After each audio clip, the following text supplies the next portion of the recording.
Hello, hello, hello! This is Merxerain back again, and you may notice behind me the computer is on, and it does say craft.os.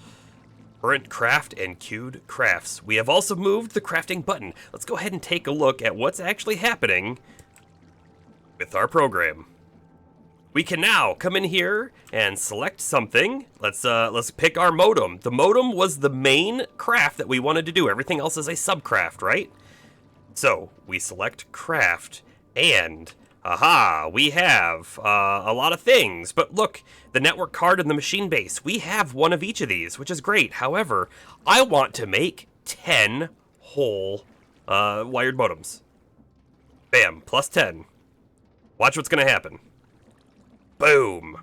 Okay, so the computer now has the ability to say, hey, I know how to make some things. I better queue up additional crafts. Oh, wow. Yeah, and then there's a lot of different materials that are now required here. We've got different numbers going on the side as well. We've got colors on the numbers, and you can see the networking card. We have 1, we need 10, we need to make 9. It's yellow or orange, not red, meaning it knows how to craft it. So then it also put those crafting requirements in the list. The things it doesn't know how to craft are advanced processors, 18, and it also says that we're short on aluminum rods, and it doesn't know how to make those either. So that's fine. So what this would actually tell us, if we were, really like trying to make sure everything's automated, which we will get there, right? But this would tell us, oh, we should probably automate aluminum rods. We should probably automate advanced processors. For this very moment, though, we're just going to go grab ourselves some advanced processors and aluminum rods, and then we'll come back and run the program. And so having returned with the items that we need, we'll just come back in here, and I could do two things, right? I could slot my aluminum rods in right here. Bam. Now we have enough. Or I could also take them, the items, and just drop, and our modular router will take care of the rest. Zoop. Just like that. So now we can see the execute button has turned red, meaning it is now available for craft. So we're going to do this. We're going to try crafting 10 whole, right, desired amount 10 whole wired modems, and it's going to do all of these subcrafts as well. Click. The current craft is now the advanced PCB, and then we have queued up crafts as well, right? So it needs to do all of the prerequisite things before it can get to the final wired modem, and so it's going to make these in order. We can actually go over and watch. So here we are. There, the mechanical crafter is going now. It's getting the redstone slotted into place. One other thing we're going to do is we're going to quickly remove our magnet, make sure we don't screw up any operation that's happening here.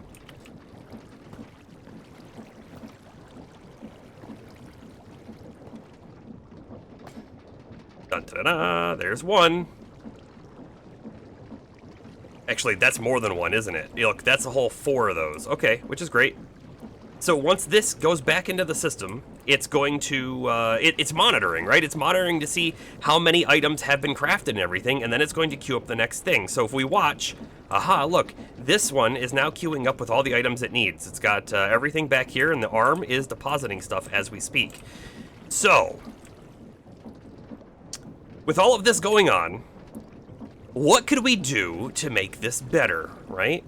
Well, it's gonna take us, honestly, quite a bit of time to make those 10 wired modems. Wouldn't it be so much better if we could get them a lot faster? So, what could we do to make them faster? Well, we could queue the computer up. We could even make it smarter to say, oh, we can actually process different crafts at the same time. So we could do things in parallel. But that could get real complicated real fast. There is a much easier way we could speed up the processing. The easier way would be literally to speed up all of these machines. Because right now, they're certainly not running at their max speed or anything like that. And if you remember, there is a big hole underneath us, basically, where we have a whole bunch of water mills that are powering everything that's in here. Could we come up with a better system? Could we do a whole bunch of wind turbines and then hook them up here? We'd have a lot more stress capacity and be able to speed everything up? Yes, we could. But Create has another option. That other option is a flywheel attached to a furnace engine. Let's go ahead and just take a quick peek at what this is. The furnace engine will generate rotational force while their attached furnace is running. So the furnace has to be smelting something, and then it will turn the flywheel, and then we can hook up all of our gears and everything to that. A blast furnace will double the efficiency. That's great.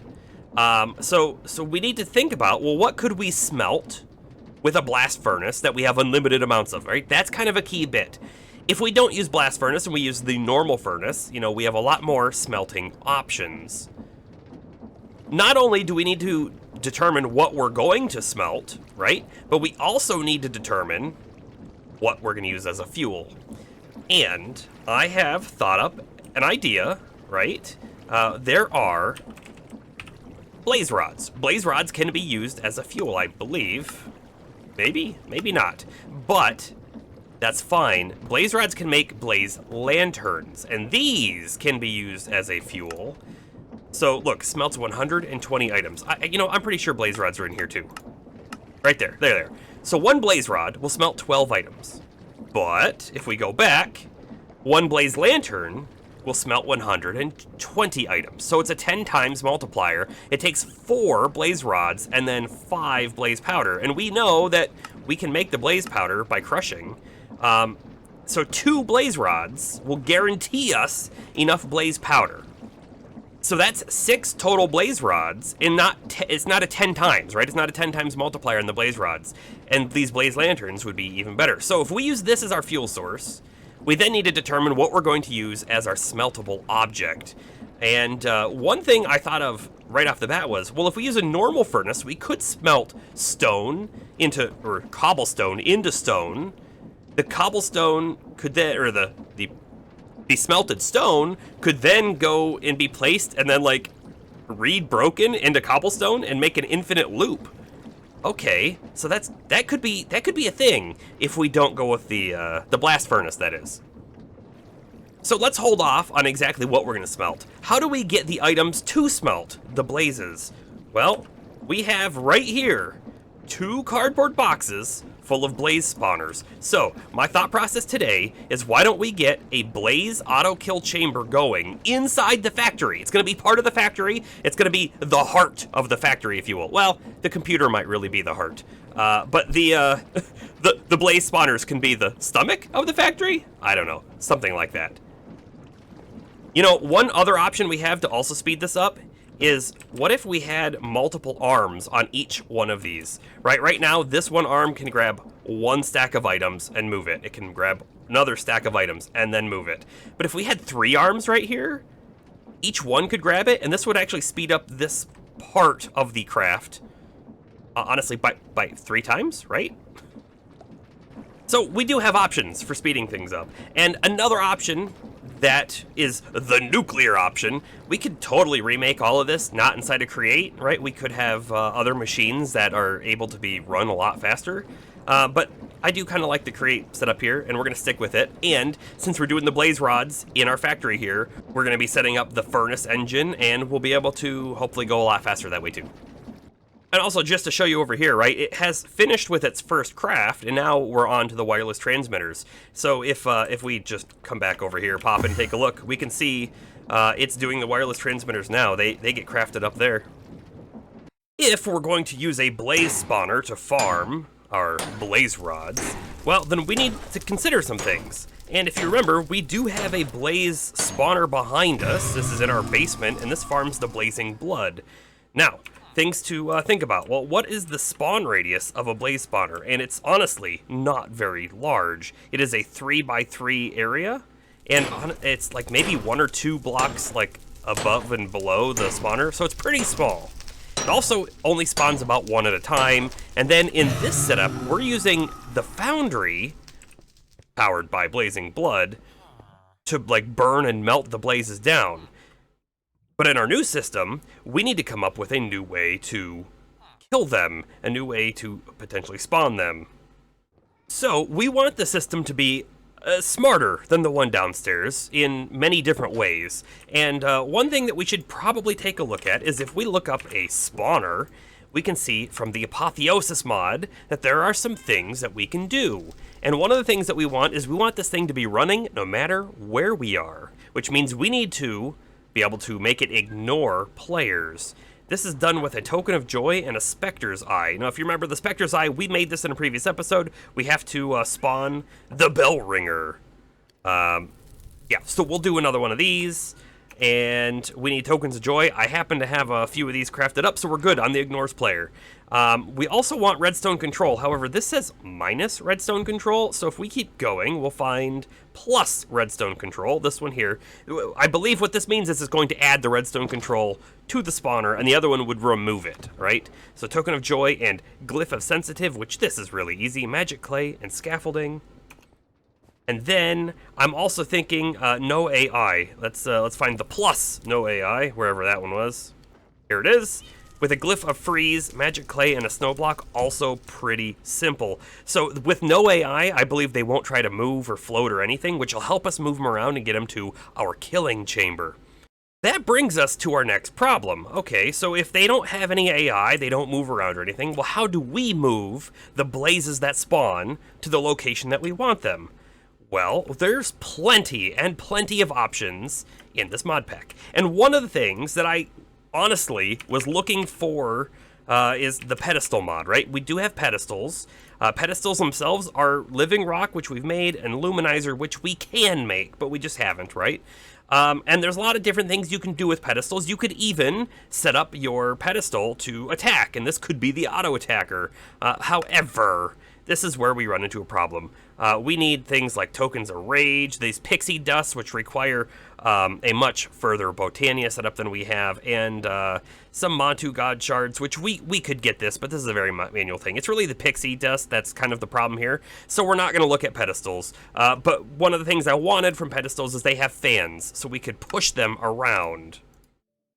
So we need a different method to move them around. We could use Create Fans, although I don't think those are too fast. We could potentially use the Create Belt system. If they don't have AI, they might just fall directly to the ground. So that could work out. And so I think we're going to test that once we get no AI on them to see what happens. One other thing I've been thinking about, and let's go take a quick peek at something I have set up in here. In a drone programmer, if we wanted, we could set up a drone import entity. And what this import entity will do, this includes players, but it also works on mobs. It goes and picks up an enemy. So we could have one drone, maybe 2 drones, maybe 10 drones. Who knows? We could have all those drones in there and pick them up and move them directly to the killing chamber. It's an option. I don't know if it's the best option, but one that I think sounds fun, and it might be fun to watch. And that is the name of the game that we have here. Is it doesn't have to be the most efficient as long as it's fun. So that might be something we go with. Now, we could also use drones to kill them, but I'm not thinking that we want to do that. One of the ways that we could kill them is if we used a modular router and we have a activator module. So this activator module, if I'm not mistaken, hold I for more, simulates right-clicking blocks, but I think you can also make this be a left-click. And so if this can also be a left-click, then that means that we should be able to load our router with like a looting sword. Of course, we may have the next downside of having the swords break, and if the swords are going to break, then we could run into other problems. So this is an option, it's just maybe not the option that we're going to go with. Now, before we get any further on this, I do want to say I have considered a Drigme. So a Drigme comes from Ars Nouveau, and you have to like summon it, you have to create a charm, and actually I think I have everything I need to make this except for wolf pelts. So if we really wanted to get a Drigme, I'd have to go find some wolf pelts, but I definitely have 2 moose antlers. And so what a Drigme can do is you spawn it, you use it on cobblestone, the summoning charm, and then it will create a little henge and they'll come out, and then they produce things. So each Drigme, it says, working around the henge will contribute progress, and it just takes mobs, enemies or non-hostile mobs like a sheep, and they basically harvest them without killing them. And so this is probably a really good way to farm materials. And I do envision we'll probably set one of these up, and when we do, I'll probably be like, man, I should have set that up way sooner. But right now, I'm really feeling like doing the spawner thing for direct blaze rod drops is where I want to be.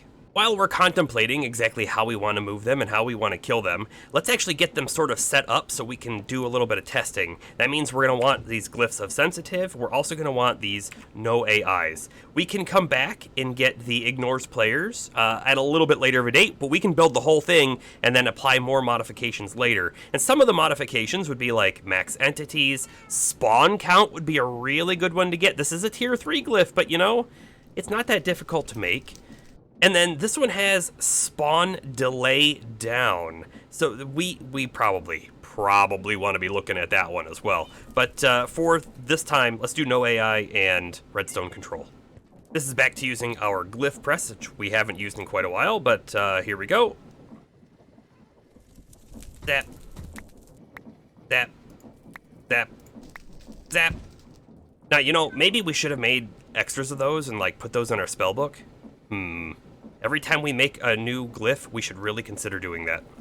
This is what I'm thinking here, kind of our outline. We are in the backyard of our factory. Remember, we want this thing to be a power source for lots of the factory, so we're going to want to be able to run stuff close to here and then to all the machines that may be in and around. Now, we have specifically made sure that we are inside a single chunk, so if we take a look here, you'll see that the borders of what the cage would be for the spawner would be right there, although if they don't have AI, we probably don't really need too much of a real cage. We're just going to use it anyways. And then we have all of this out here, which I'm hoping we'll be able to use for our power generation. But what I want to do is I want to go ahead and put right on top of this block one of our spawners, and then right on top of this block, not quite like that, like that, the other spawner. And so this is where they're going to be, and they will have on each side 1, 2, 3, 4, and then there's going to have 2 on these 2 sides. And actually, now that I'm looking at this, why don't we pull this out one more block so we have 3 blocks on each here? Okay, that's better. So what's going to happen, though, as soon as we remove one of the cardboard boxes around the spawner is stuff that's going to spawn and try to kill us. So we got to be prepared. Well, how do we actually be prepared? We need to know this. So if we look at wherever the ignore redstone control. Okay, so token of joy and glyph of sensitive. So we want the glyph in our main hand and the token in our offhand. Okay. There we are, just like so, and it's starting to get a little dark, so we are going to sleep first. We don't want to be surprised by any enemies attacking us. Alright, and here we go. Shift right click to remove the cardboard, then click. Aha, we got it. 2 advancements, just a few tweaks, and adding a switch. So this is use a spawner modifier, yep, so we've done that, and we've enabled redstone control. So that's good. So now let's go ahead and do this to the next one as well. And done. Hey! Look, it didn't actually take our token of joy. And the other thing, too, is we can actually now hover over this, and we can see that it spawns 4, max entity 6, it shows our spawn range, which is 4, and redstone control is now on it as well. Theoretically, if we just attach a lever onto each one of these, and then we turn it on, they should start spawning. However, let's go ahead and click. Ooh, brain drain. So now they both have no AI. Let's see what happens.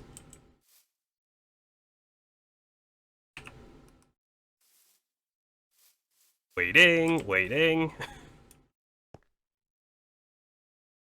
You know, it might be too bright outside.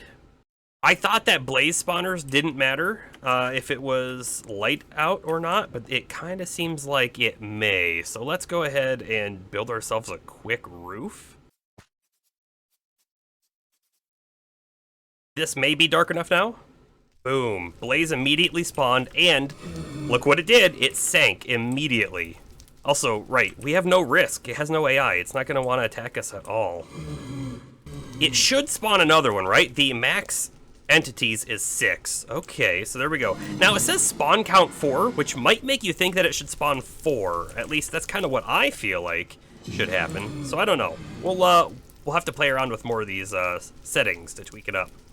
The fact that they spawn and then sink immediately to the ground tells me that we can probably use the create belts to move them exactly where we need them. And since we're going to have 2 spawners set up right here, why don't we have our kill chamber be right in this area, basically? Oh, look, that was a double spawn. Okay, I think we can turn this off now. We know how it works. Now, knowing that we can use the create belts, I think to probably move them very quickly. Again, we still have to test it. They are technically hovering, although I think they'll move. We do need to figure out what we're going to do to kill them. And, actually, you know, we could test what happens if we just try to, like, kill them with water. I mean, they are technically a fire enemy. Does water hurt them? Here we go. Let's see what happens. Sure does. You know, it's not very fast. I'm also curious, will they drop items if they die this way? Those 8 were when we killed it normally. So we have 11. Let's see if this one drops anything. No, unfortunately, it looks like if we kill them with water, they're not going to drop anything. At least, these ones certainly didn't. Part of the problem with the modular router, and let's take a look. The attack entity, which is what I have set up. I'm going to show you my activator. It's on action, attack nearby entity. That's great. But if we want to use this, and we still might, this is not out of the question, but the problem that I'm having at the moment is it requires forge energy, and that doesn't even account for weapon durability. Do we have to keep making new weapons and supplying it, or trying to repair weapons? It just seems like a lot of extra steps for something that should be, in my mind, simple. We're going to try something very different. I've created this spell called Harm Touch. It's touch, harm, and then an amplify to do a little bit more damage. So there's something here, a scribe's table. Never used it before, but you take a spell parchment and you drop it on, and then you shift right click, I think, with your spell. I don't know if that worked. Maybe I gotta shift right click on. Did that work? Hold up. What does this say? Place the parchment on the scribe's table. Sneak right click the table with your spell book to transfer the selected spell over. This is kind of funny, but watch. Instead of dropping it on the table as I thought it was, you actually right click on the table. Oh, and then it goes on the table, and then guess what? Set spell. Perfect. We can pick it back up. We see touch, harm, amplify is on there. Okay, so we're going to try using this. And what are we going to do exactly? Well, I'm going to put a rune on the ground, and then we're going to use the spell parchment on the rune. Set spell. So now if something walks over it, it should take damage. Okay, so we're going to test this right now by moving this blaze right onto this spot, which should be right there. You know, it sure did. But now we can see that it's spent. So unfortunately, right, if we go this route, we will need to have source jars nearby. And I don't know what constitutes as nearby. Like, let's put one here. That was close enough. Okay, great. Can I just, like, push you on? Boom. We're looking just to see, will it take enough, or will it drop an item? It sure did. So we could have a line of runes all right here, all with this harm spell set. In fact, I mean, if we really, really wanted to, we could have them covering the entire floor. Although, notice, we actually had 3 activate, but it only took 1 set of damage, so probably having them all touching each other is not a good idea, because we don't want to be wasting the source. It's actually not using a lot, but we will need to consider how we're going to get more source into the system. So we have a few options for that. We could do what we've done, you know, behind us and have just like a little farm, but I'm also thinking we could use, where is it called? Where is it? The Vitalic Source Link. A Vitalic Source Link, which does take a conduit, which I hate using, but it will generate source on mob death. So it might be able to supply itself, which would be pretty neat. Okay, so we now have the belts in place, and these do actually work. They move the blazes over. We'll see this shortly. I had runes in here, and then I noticed a problem, and a problem I'm going to demonstrate right here. So here's a rune, and you'll notice I have a chute and a chest hooked up to it. There's a reason for this, and in fact, you know what? Let's go ahead and make it like this. So what would happen is an item... the blaze would hit the rune, and then it would drop the blaze rods. And the blaze rods would actually usually drop over here, and then they drop right on top of the rune. Well, what happens when an item hits a rune that has a harm spell on it? Boom. It eats the item. Look at that. So, as you notice though, if I throw another one before it recharges, the chute will pick it up and grab it. So that's perfect. So we can get some of the items through, but not all of the items through. That got me thinking, is there a way to fix our spell? So touch, harm, amplify. What if we do touch, item pickup, harm, amplify, meaning it will always try to pick up an item before it runs the harm spell. So even if a blaze hits the thing and there's no item there, it'll try to pick up an item, there's no item, that's fine, and then it harms the blaze. Aha, okay. So let's go ahead and set that on our rune. And then we'll throw a dirt, okay? And we saw the whole thing go off, and we come down here, and it's in there. What if I throw 2 dirt? There's 2 dirt. They're both in the system. What if I throw, like, 15 dirt? They've all made it in, which is great. Our source jar is now empty, though. But that is okay, because we do have our Vitalic source link right here, ready to go. And we can kick this off with a few manual kills as well. But what we're going to want to do is we're going to want to set up chutes under every single rune down here, and then have a system to move and collect all the blaze rods over this way.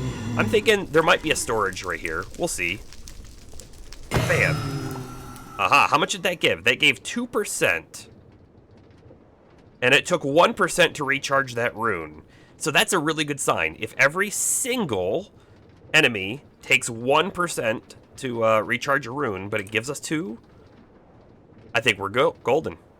Before we get too much further in this, I do want to just point out that the way that I've got my rotational power on these belts right now is all I'm doing is we're just running, right, we have those wind or water mills over here, and I'm just running the line straight from there all the way over, and we just connect to it. This is temporary until we get our new system up and running. However, now you can see we have a belt system running under and chutes up on top. So this should be, right, where all of the blazes end up, and we're going to go ahead and put a runic chalk rune on each one of these chutes with our item pickup harm spell. Let's make sure we got the right one. Item pickup harm, amplify.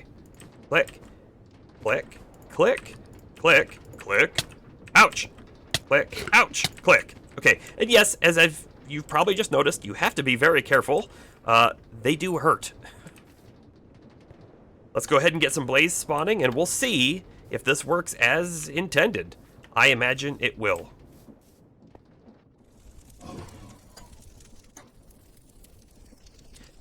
That first blaze died in 1 hit. I wonder if these things can technically crit. Here come the blaze rods. I'm not sure how many I had on me to start with here, but that is a good proof of concept. It is possible that, you know, maybe we lost one here or there. I don't think so, though.